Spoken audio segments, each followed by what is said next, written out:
Welcome everybody to at Santa Fe Springs Art Fest. I was gonna say something else, but I forgot where I was. That's fine. That's fine. That's fine. I am here with Sarah from Wasteland Comics. Yeah. Yes. So thank you for being here, and thank you for also attending here at Santa Fe Art Fest as well too. Thank you for having me. Of course, you can move the mic closer to you. Yes. Go ahead. Go for it. I mean, that's tradition, Yes. right? This was me last year too. Yes. Go ahead. Don't worry. Go ahead. You're good. You are good. All right.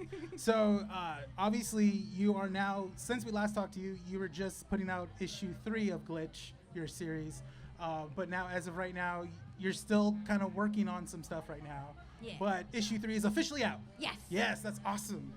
So can you talk about the process of doing that again as well too? Of issue Yeah. 3 for Glitch? So, like, for those who don't know Yeah. what Glitch is, it's a post-apocalyptic solar punk adventure set a few centuries after a mysterious event wiped out nearly all life on the planet. And we follow teenage scavenger Ari, her pet desert kid fox Zephyr, and eventually an artificial intelligence tied to her prosthetic arm named Glitch.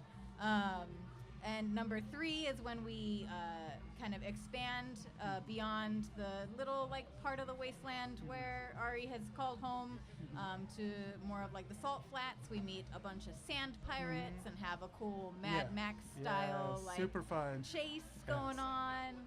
I've read the first 2 issues. They were really good. I Yeah. love them. Yes. I haven't gone around to issue 3 yet, but I'm imagining that I'll probably read it today.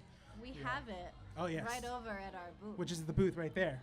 The Wasteland Comics booth right there with the was it a beige tablecloth or something? Color's not my strong suit. I am partially But the comic is colorblind. beautiful though. The comic is beautiful from your artist doing Yes, the art. because I don't do the art. Yes. So that's why it's fun. Yeah. So you but- just do the story, right? Yes. Yes, of course. So you said you're still working on issue 4, so there's not a lot you want to talk about at the moment, which is fine, because coming up with the story and everything, that's a whole process and stuff like that. But if some things you can mention, feel free to talk about, for issue 4 at least. Anything, yeah.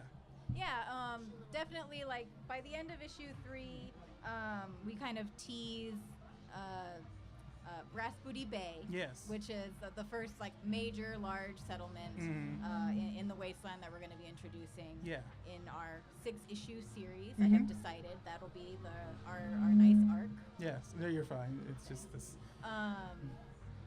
But yeah, I think that's all I want to really. that's fair. Although we also tease Sonia the Serpent at the end of number 3, and she's a really fun femme fatale kind of character. Yes. So, Yeah, They're always that's fun to fine. have. Yeah, you also did mention a rebranding. You said, Yes. So explore more onto that. That'd be great to hear. Yeah.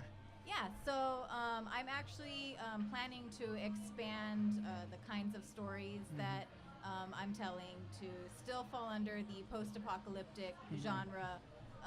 Well, not really, I don't know if it's like genre, but setting, and expand to different speculative genres, fantasy, sci-fi, like Glitch's solar punk, drama, all these things, and beyond just comic books into prose, like novels and novelettes and poetry. Yeah.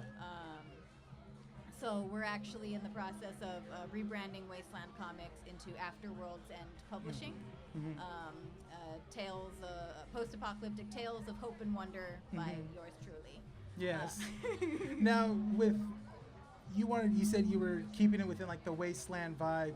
Is there a reason why you always gravitate towards that setting? I think on. Sarah, go ahead and bring the mic just a little bit closer. This is my thing. It's what I will be known for. Yes. I think on one level, I spent a lot of time working in television on the show Talking Dead, which was a show talking about a post-apocalyptic show, The Walking Dead. So I have spent a lot of my professional career around post-apocalyptic vibes. Yeah, so it's just a setting that you're just naturally familiar with. Yeah, but then also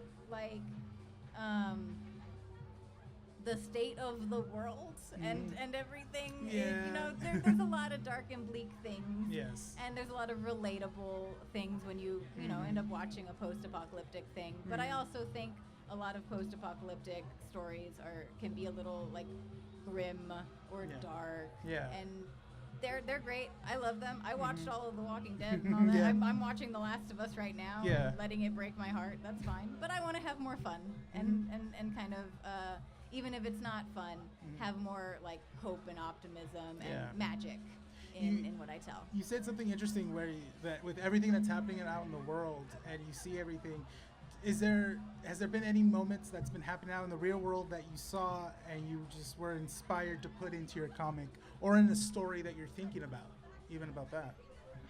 Honestly, the most inspired that I feel is a lot of like when it comes to climate change and environmental issues and stuff like that. I think a lot of thoughts of like conservation or taking care of our environment and preserving the like natural beauty of our world. That's like subconsciously something that I put into my writing a lot. Oh, okay. And I really leaned into it with Glitch. I'm really leaning into it. I'm actually developing a fantasy post-apocalyptic story right now, so there'll be a lot of. I'm having a lot of fun, kind of figuring out different like a new magical world creatures that you're kind of putting and together. yeah. That's cool. How fun. Yeah, a return to fantasy. It's fun. That's nice. There fun, but Yeah. I get to come up with magic systems in fantasy. Ooh, So, oh, you know. that's right. How fun. That's going to be really fun. Yeah. I can't wait. Is there any way you could talk more about that or maybe a title coming out of that, the name of it? Right now, the working title is The Last Spirit Speaker. And it's still super early in development, but it's like a world where it used to have like a dichotomy of like, you know, mortals and spirits. Like I take spirits less as ghosts and more as like a less dark version of like demon kind of thing. I'm inspired by a lot of like anime and manga and all that stuff. And spirits mean different things in different things. Now, thinking about post-apocalyptic world and stuff, we're gonna kind of segue into another topic because you know, just that's how the conversation works. It just made me think of The Last of Us. Are you enjoying The Last of Us right now? Yes. In the type of world setting that they're doing and stuff. As sad.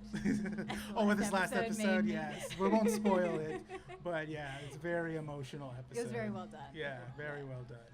That's cool. I'm super glad. Thank you again for coming in and doing the interview and also partaking in Santa Fe Art Fest. I can't wait for issue 4 of Glitch, which you're still working on, so there's no set date yet. Hopefully sometime next year, fingers crossed. I think once you get it down, we'll have the link down below, or we'll also advertise it as well too for you. Yeah, but which is till super then, good. Yeah, number issue 3 is here, guys. Check it out. Go to her booth, Wasteland Comics, here at Santa Fe Art Fest. And we'll have all of her links down below and down in the description. Thank you again for coming. Thank you again for taking part of the show. I also forgot I have a gift. Oh, yes. Thank you again. That's so cool. They're so shiny. Yes, they're metal bookmarks. Oh, nice. We have metal art prints at our booth as well.